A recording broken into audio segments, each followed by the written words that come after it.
ओम विघ्नेश्वराय नमः।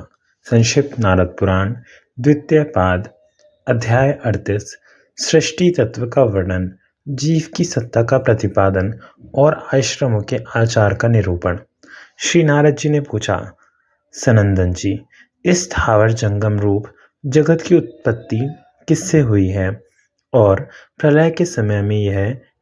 श्री सनंदन जी बोले, नारद जी सुनो, मैं भरद्वाज के पूछने पर भृंगु जी ने जो शास्त्र बताया है वही कहता हूँ।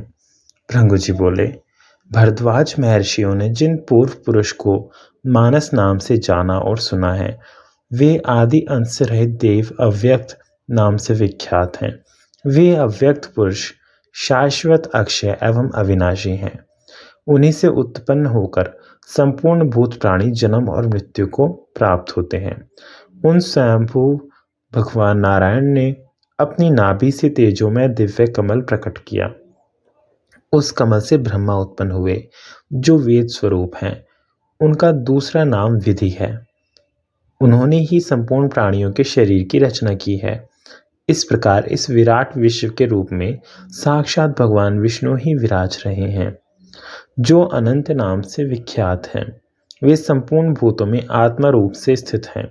जिनका अंतकरण शुद्ध नहीं है, ऐसे पुरुषों के लिए उनका ज्ञान होना अत्यंत कठिन है। भरद्वाज जी ने पूछा, जीव क्या है और कैसा है, यह मैं जानना चाहता हूँ। रक्त और मांस के संघात समूह तथा नेत्र, स्नायु और अस्थियों के संग्रह रूप इस शरीर के नष्ट होने पर तो जीव कहीं नहीं दिखाई देता। भृंगु ने कहा, मुने, साधारणतया 5 भूतों से निर्मित किसी भी शरीर को यहाँ एकमात्र अंतरात्मा धारण करता है। वही गंध, रस, शब्द, स्पर्श, रूप तथा अन्य गुणों का भी अनुभव करता है। अंतरात्मा संपूर्ण अंगों में व्याप्त रहता है। वही इसमें होने वाले सुख दुख का भी अनुभव करता है। इस शरीर के 5 तत्व जब अलग अलग हो जाते हैं, तब वह इस देह को त्याग कर अदृश्य हो जाता है। चेतनता जीव का गुण बतलाया जाता है। वह स्वयं चेष्टा करता है और सबको चेष्टा में लगाता है। मुने, देह का नाश होने से जीव का नाश नहीं होता। जो लोग देह के नाश से जीव के नाश की बात कहते हैं, वे अज्ञानी हैं और उनका यह कथन मिथ्या है। जीव तो इस देह से दूसरी देह में चला जाता है। तत्वदर्शी पुरुष अपनी तीव्र और सूक्ष्म बुद्धि से ही उसका दर्शन करते हैं। विद्वान पुरुष शुद्ध एवं सात्विक आहार करके सदा रात के पहले और पिछले पहर में योग युक्त तथा विशुद्ध चित्त होकर अपने भीतर ही आत्मा का दर्शन करता है। मनुष्य को सब प्रकार के उपायों से लोभ और क्रोध को काबू में करना चाहिए। सब ज्ञानों में यही पवित्र ज्ञान है और यही आत्म संयम है। लोभ और क्रोध सदा मनुष्य के श्रेय का विनाश करने को उद्यत रहते हैं, अतः सर्वथा उनका त्याग करना चाहिए। क्रोध से सदा लक्ष्मी को बचावें और मात्सर्य से तप की रक्षा करें। मान और अपमान से विद्या को बचावें तथा प्रमाद से आत्मा की रक्षा करें। मान और अपमान से विद्या को बचावें, प्रमाद से आत्मा की रक्षा करें। ब्राह्मण, जिसके सभी कार्य कामनाओं के बंधन से रहित होते हैं तथा त्याग के लिए जिसने अपने सर्वस्व की आहुति दे दी है, वही त्यागी और बुद्धिमान है। किसी भी प्राणी की हिंसा ना करें, सबसे मैत्री भाव निभाता रहे और संग्रह का त्याग करके बुद्धि के द्वारा अपनी इंद्रियों को जीते। ऐसा कार्य करें जिसमें शोक के लिए स्थान ना हो तथा जो इहलोक और परलोक में भी भयदायक ना हो। सदा तपस्या में लगे रहकर इंद्रियों का दमन तथा मन का निग्रह करते हुए मुनि वृत्ति से रहें। आसक्ति के जितने विषय हैं, उन सब में अनासक्त रहें और जो किसी से पराजित नहीं हुआ, उस परमेश्वर को जीतने, जानने या प्राप्त करने की इच्छा रखें। इंद्रियों से जिन जिन वस्तुओं का ग्रहण होता है, वह सब व्यक्त है। यही व्यक्त की परिभाषा है। जो अनुमान के द्वारा कुछ कुछ जानी जाए, उस इंद्रियातीत वस्तु को अव्यक्त जानना चाहिए। जब तक ज्ञान की कमी के कारण पूरा विश्वास ना हो जाए, तब तक ये स्वरूप परमात्मा का मनन करते रहना चाहिए और पूर्ण विश्वास हो जाने पर मन को उसमें लगाना चाहिए, अर्थात ध्यान करना चाहिए। प्राणायाम के द्वारा मन को वश में करें और संसार की किसी भी वस्तु का चिंतन ना करे। ब्राह्मण सत्य ही व्रत, तपस्या तथा पवित्रता है। सत्य ही प्रजा की सृष्टि करता है। सत्य से ही यह लोक धारण किया जाता है और सत्य से ही मनुष्य स्वर्गलोक में जाते हैं। असत्य तमोगुण का स्वरूप है। तमोगुण मनुष्य को नीचे नरक में ले जाता है। तमोगुण से ग्रस्त मनुष्य अज्ञान अंधकार से आवर्त होने के कारण ज्ञान में प्रकाश को नहीं देख पाते। नरक को तम और दुष्प्रकाश कहते हैं। इहलोक की सृष्टि शारीरिक और मानसिक दुखों से परिपूर्ण है। यहाँ जो सुख हैं वे भी भविष्य में दुख को ही लाने वाले हैं। जगत को इन सुख दुखों से संयुक्त देखकर विद्वान पुरुष मोहित नहीं होते। बुद्धिमान पुरुष को चाहिए कि वह दुख से छूटने का प्रयत्न करे। प्राणियों को इहलोक और परलोक में प्राप्त होने वाला जो सुख है वह अनित्य है। मोक्ष रूपी फल से बढ़कर कोई सुख नहीं है, अतः उसी की अभिलाषा करनी चाहिए। धर्म के लिए जो शम दम आदि सद्गुणों का संपादन किया जाता है उसका उद्देश्य भी सुख की प्राप्ति ही है। सुख रूप प्रयोजन की सिद्धि के लिए ही सभी कर्मों का आरंभ किया जाता है, किंतु अनर्थ झूठ से तमोगुण का प्रादुर्भाव होता है। फिर उस तमोगुण से ग्रस्त मनुष्य अधर्म के ही पीछे चलते हैं, धर्म पर नहीं चलते। वे क्रोध, लोभ, मोह, हिंसा और असत्य आदि से आच्छादित होकर न तो इस लोक में सुख पाते हैं और न परलोक में ही।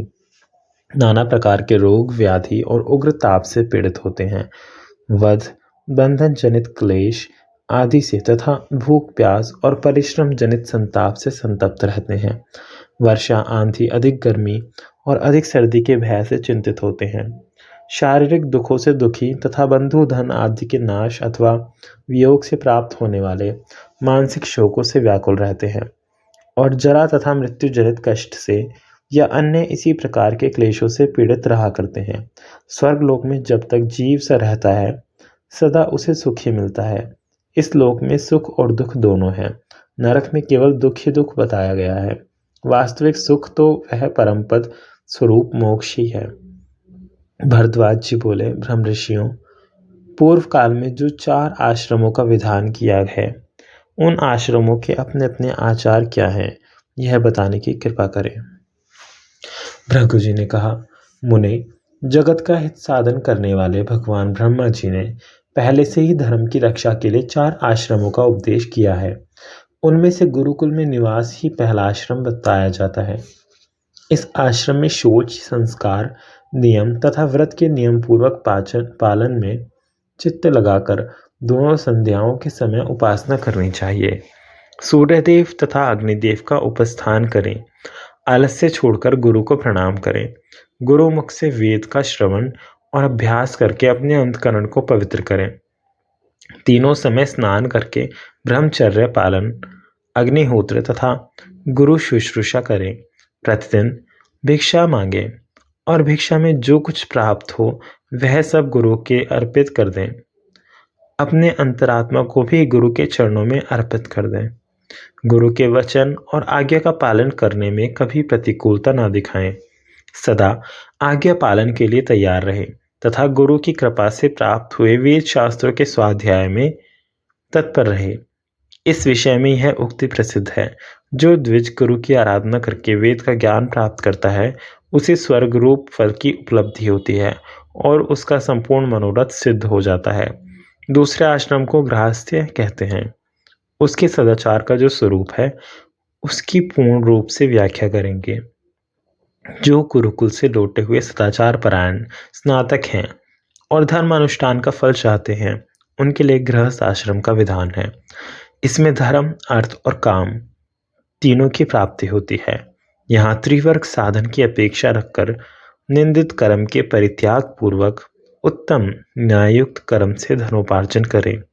वेदों के स्वाध्याय द्वारा उपलब्ध हुई प्रतिष्ठा से अथवा ब्रह्मऋषि निर्मित मार्ग से प्राप्त हुए धन के द्वारा या समुद्र से उपलब्ध हुए द्रव्य द्वारा अथवा नियमों के अभ्यास तथा देवता के कृपा प्रसाद से मिली हुई संपत्ति द्वारा गृहस्थ पुरुष अपनी गृहस्थी चलावे।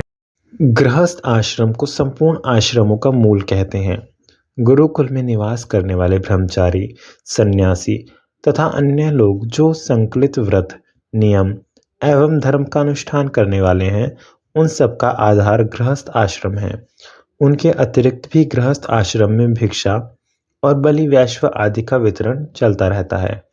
वानप्रस्थों के लिए भी आवश्यक द्रव्य सामग्री गृहस्थ आश्रम से ही प्राप्त होती है। प्राय ये श्रेष्ठ पुरुष उत्तम पथ्य अन्न का सेवन करते हुए स्वाध्याय के प्रसंग से अथवा तीर्थ यात्रा के लिए देश दर्शन के निमित्त इस पृथ्वी पर घूमते रहते हैं। गृहस्थ को उचित है कि उठकर उनकी अगवानी करे, उनके चरणों में मस्तक झुकाए, उनसे ईर्ष्या रहित वचन बोले, उनके लिए आवश्यक वस्तुओं का दान करे, उन्हें सुख और सत्कार पूर्वक आसन दे तथा उनके लिए सुख से सोने और खाने पीने की सुव्यवस्था करें। इस विषय में यह उक्ति है, जिसके घर से अतिथि निराश होकर लौट जाता है, उसे वह अपना पाप दे उसका पुण्य लेकर चला जाता है। इसके सिवा इस आश्रम में यज्ञ कर्मों द्वारा देवता तृप्त होते हैं। श्राद्ध एवं तर्पण से पितरों की तृप्ति होती है। विद्या के बार बार श्रवण और धारण से ऋषि संतुष्ट होते हैं और संतानोत्पादन से प्रजापति को प्रसन्नता होती है। इस विषय में है, इस आश्रम में संपूर्ण भूतों के लिए वात्सल्य का भाव होता है। देवता और अतिथियों का वाणी द्वारा स्तवन किया जाता है। इसमें दूसरों को सताना, कष्ट देना या कठोरता करना निंदित है। इसी तरह दूसरों की अवहेलना तथा अपने में अहंकार और दंभ का होना भी निंदित ही माना गया है। अहिंसा, सत्य और अक्रोध ये सभी आश्रम के लिए तप हैं। जिसके गृहस्थ आश्रम में प्रतिदिन धर्म, अर्थ, काम रूप त्रिवर्ग का संपादन होता है, वह इस लोक में सुख का अनुभव करके श्रेष्ठ पुरुषों की गति को प्राप्त होता है। जो गृहस्थ उच्च वृत्ति से रहकर अपने धर्म के पालन में तत्पर है और काम में सुख को त्याग चुका है, उसके लिए स्वर्गलोक दुर्लभ नहीं है। वानप्रस्थी भी धर्म का अनुष्ठान करते हुए पुण्य तीर्थों तथा नदियों और झरनों के आसपास रहते हैं। वनों में रहकर तपस्या करते और घूमते हैं। ग्रामीण वस्त्र, भोजन और उपभोग का वे त्याग कर देते हैं। जंगली अन्न, फल, मूल और पत्तों का परिमित एवं नियमित भोजन करते हैं। अपने स्थान पर ही बैठते हैं और पृथ्वी, पत्थर, सिक्ता, कंकड़ तथा बालू पर सो जाते हैं। काश, कुश, मृगचर्म तथा वल्कल से ही अपने शरीर को ढकते हैं। केश, दाढ़ी, मूछ, नख, लोम धारण किए रहते हैं। नियत समय पर स्नान करते और शुष्क बलिवैश्व एवं होम का शास्त्रोक्त समय पर अनुष्ठान करते हैं। समिधा, कुशा, पुष्प संचय तथा सम्मार्जन आदि कार्यों में ही विश्राम पाते हैं। सर्दी, गर्मी तथा वायु के आघात से उनके शरीर की सारी त्वचाएं फटी होती हैं। उनके अनेक प्रकार के नियम और योगचर्या के अनुष्ठान से उनके शरीर का मांस और रक्त सूख जाता है और वे अस्थि चरम वशिष्ठ होकर धैर्यपूर्वक सत्व गुण के योग से शरीर धारण करते हैं।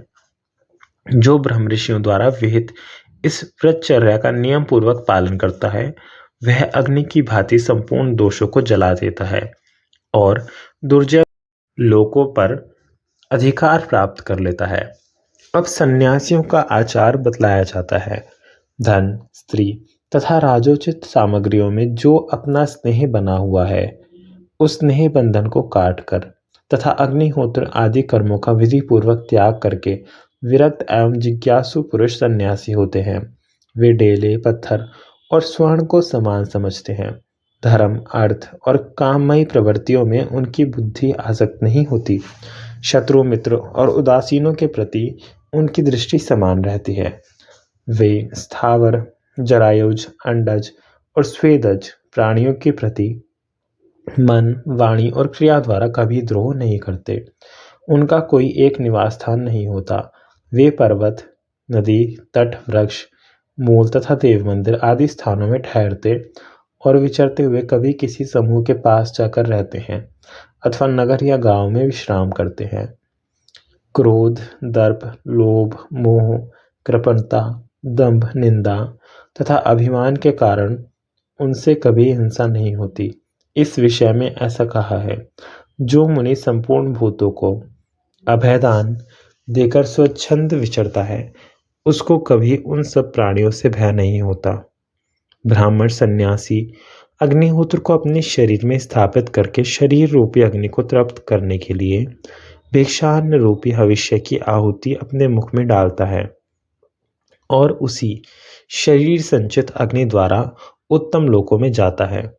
अपने संकल्प के अनुसार बुद्धि को संयम में रखने वाला जो पवित्र ब्राह्मण शास्त्रोक्त विधि से संन्यास आश्रम में विचरता है, वह ईंधन रहित अग्नि की भांति परम शांति में ब्रह्मलोक को प्राप्त होता है। ओम नमः शिवाय।